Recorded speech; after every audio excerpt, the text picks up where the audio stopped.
జీ5 ఉండగా మీ favourite TV shows ని మీరు అస్సలు మిస్ అవ్వలేరు. Complete free. మావయ్య, ఆ పిలుపుకి ఈ రోజుతో రుణం తీరిపోనదమ్మా. మీరంతా విశ్వాసం కోసమే బ్రతకండి. మరి మా ప్రేమ సంగతి ఏంటి మావయ్య? అమ్మా, నిన్న మొన్నటిదాకా రాజుకి నా మీద ప్రేమ లేదనుకున్నాను.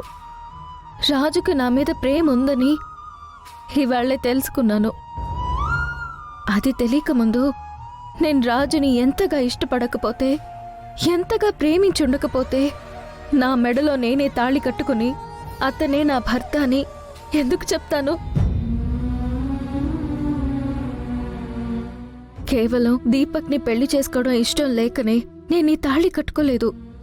మనసు నిండా రాజునే నా భర్తగా ఊహించుకుని ఈ తాళి కట్టుకున్నాను.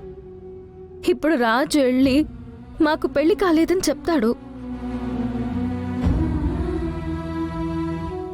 అబద్ధం చెప్పినందుకు, మోసం చేసినందుకు మా నాన్న నన్ను జీవితంలో క్షమించరు. ఆయన నుంచి నాకెలాంటి సపోర్టు దొరకదు.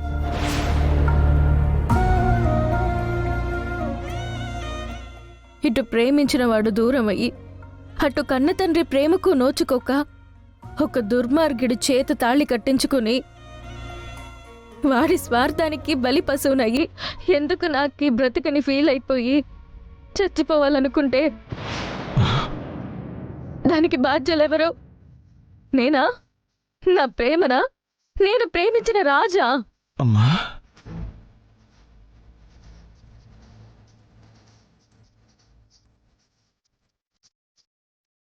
ఆ రోజు విరూపాక్షమ్మకు అన్యాయం జరుగుతుంటే ఏమీ చేయలేకపోయాను.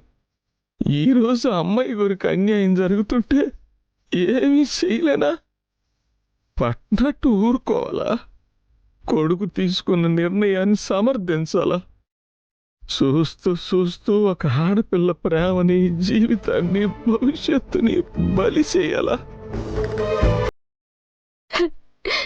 చెప్పండి మావయ్య, నేను రాజు విడిపోవాలా?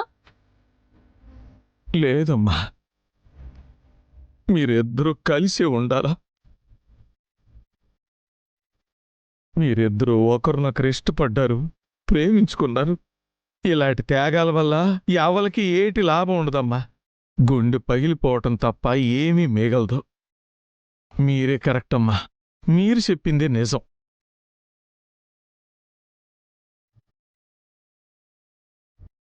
అమ్మా, మీకెప్పటికీ రాజు తోడుగా ఉండాలా, కంటికి రెప్పలా మిమ్మల్ని కాపాడుకోవాలా. విశ్వాసం అంటే అదమ్మా, అది. కానీ రాజు నా మాట కూడా వినే స్థితిలో లేడు మావయ్య. మీరెళ్ళి మాట్లాడతారా? మీరేం భయపడకండి అమ్మా. రాజుకిప్పుడు మనం ఏడు చెప్పినా ఆగే పరిస్థితులు లేడు. ఏదో ఒకటి చేసి ఆడు నిజం చెప్పకుండా ఆపాల. అమ్మా, నువ్వేటి కంగారు పడమాక. ఏదో విధంగా ఆడు పెద్ద గురుతూ నిజం చెప్పకుండా ఆపాల. నేనున్నాను కదమ్మా, నేనున్నాను. నీకు అన్యాయం జరగనివ్వను. మావయ్య,